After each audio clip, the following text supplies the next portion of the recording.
On utilise l'argent tous les jours, mais est-ce qu'on s'est déjà vraiment demandé d'où il vient? Ça a l'air d'être une question toute simple, pourtant son origine est l'un des secrets les mieux gardés de notre économie. Et attention, la réponse risque de pas mal bousculer ce qu'on pensait savoir. Pour bien comprendre, on va faire un petit voyage dans le temps. Direction Camelot. Oui, au temps du roi Arthur. C'est un peu étrange comme point de départ, je sais, mais cette petite histoire va nous aider à voir la nature de l'argent d'un œil complètement nouveau. Alors imaginez la scène. Une voyageuse, appelons-la Josie, arrive au château et paie sa chambre avec 5 belles pièces d'or. Le roi Arthur, qui devait justement la même somme à son maître d'armes, s'empresse de les lui donner. Le maître d'armes, lui, avait une petite faim, alors il utilise ses pièces pour s'acheter un saucisson. Le marchand, à son tour, règle une note qu'il avait chez l'aubergiste, et l'aubergiste, pour finir, paie ses impôts au roi. La boucle est bouclée. En une seule journée, ces 5 petites pièces ont permis de régler 4 dettes et de faire tourner toute l'économie de Camelot. Mais attendez, ce n'est pas fini. Le soir, Josie décide d'annuler sa réservation et récupère ses pièces.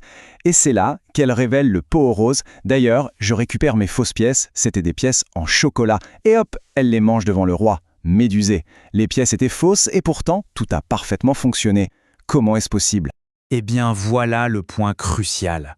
L'argent, au fond, ce n'est pas une matière, c'est une idée. C'est un système qui repose entièrement sur la confiance partagée. Tant que tout le monde est d'accord pour accepter ces pièces en chocolat en paiement, elles ont de la valeur. Mais si cette confiance collective s'évapore, leur valeur disparaît avec. Pendant très longtemps, pour s'assurer de cette confiance, on a lié la monnaie à quelque chose de bien physique, l'or. C'était le fameux étalon or. Chaque billet pouvait être échangé contre une certaine quantité d'or. Ça rassurait. Mais aujourd'hui, on vit dans un système de monnaie fiduciaire. Ça vient du latin fides, la foi. La valeur de notre argent n'est garantie que par une seule chose, la confiance que l'on a dans l'État qui l'émet. Et ce changement radical, il a une date très précise. En 1971, le président américain Richard Nixon annonce la fin de la convertibilité du dollar en or. D'un seul coup, sans que la plupart des gens ne s'en rendent vraiment compte, toutes les grandes monnaies du monde sont devenues de pures constructions sociales, basées uniquement sur notre foi collective. D'accord, donc l'argent est une affaire de confiance. Mais ça nous amène à une question encore plus grande. Si on ne peut plus le déterrer sous forme d'or, d'où sort tout cet argent qu'on voit apparaître dans l'économie? Parce que c'est une certitude. De l'argent est bel et bien créé. Regardez ce graphique. La quantité d'euros en circulation a carrément doublé en seulement 13 ans, entre 2001 et 2014. Et là, on ne parle pas juste d'argent qui change de main, on parle bien de création pure. Et ce qui est vraiment fou, c'est de regarder la forme que prend cet argent. On pense souvent aux billets et aux pièces, n'est-ce pas? Eh bien, figurez-vous que ça ne représente qu'environ 10% de tout l'argent qui existe. Les 90% qui restent, c'est de la monnaie électronique, des simples lignes de chiffres dans des ordinateurs. La première idée qui vient en tête, c'est que ce sont les banques centrales, comme la Banque centrale européenne, qui créent tout cet argent numérique. Logique. Mais en fait, non. Les banques centrales s'occupent de fabriquer les billets et les pièces, nos fameux 10% physiques. Mais l'immense majorité de la monnaie, ce n'est pas elle. Alors qui? La réponse est aussi simple que choquante. Ce sont les banques commerciales. Oui, la banque où l'on a son compte courant. Ce sont elles qui créent la quasi-totalité de notre monnaie. Mais comment? C'est un peu comme un tour de magie. Reprenons notre petite économie à l'arrêt. Un pêcheur a besoin de 10 000 € pour réparer son bateau, mais il n'y a pas d'argent en circulation. Il va voir son banquier qui lui accorde un prêt. D'où viennent ces 10 000 €? De nulle part. Le banquier les crée ex nihilo, en tapant simplement 10 000 sur un clavier. Cet argent tout neuf arrive sur le compte du pêcheur. Il peut alors payer les ouvriers, qui vont ensuite lui acheter son poisson, et l'économie repart. Maintenant, le deuxième acte du tour de magie qui est tout aussi contre-intuitif.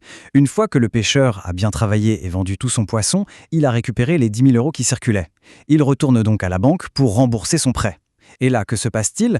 Le banquier ne met pas l'argent dans un coffre, il l'efface. L'argent qui a été créé par le prêt est détruit par son remboursement. Et l'économie se retrouve à nouveau sans un sou. Cette petite histoire soulève un problème majeur. Un prêt n'est jamais gratuit. Il y a des intérêts à payer, disons 500 €. Mais si la banque n'a créé que 10 000 € en tout et pour tout dans l'économie, comment le pêcheur peut-il trouver les 500 € supplémentaires pour payer ses intérêts? Il n'existe nulle part. La seule et unique solution dans ce système, c'est qu'un autre prêt soit créé ailleurs. Pour que notre pêcheur puisse trouver les 500 € pour ses intérêts, il faut absolument que quelqu'un d'autre s'endette à son tour, créant ainsi la monnaie nécessaire qui manquait. Et là, on vient de mettre le doigt sur le véritable moteur de notre système économique. C'est un cycle de dette perpétuelle. Pour simplement payer les intérêts sur la dette qui existe déjà, il faut constamment créer plus de dettes nouvelles. Cela force le système à être dans une expansion sans fin. Si on remonte le fil, on arrive à une conclusion assez stupéfiante. L'argent que l'on a sur notre compte en banque, que ce soit notre salaire ou nos économies, n'est en fait que l'enregistrement comptable d'un prêt qui a été accordé à quelqu'un, quelque part dans l'économie. Notre argent, c'est la dette de quelqu'un d'autre. Donc voilà le premier principe fondamental, celui qui inverse tout ce qu'on croit savoir. On pense que les banques prêtent l'argent des dépôts, c'est faux, c'est l'inverse. Un prêt crée un nouveau dépôt. Sans dette, il ne peut pas y avoir d'argent. Et voici le deuxième principe, tout aussi crucial. Rembourser un prêt ne fait pas retourner l'argent à la banque, ça le détruit. Le remboursement d'une dette est un acte de destruction monétaire. L'argent est retiré de la circulation.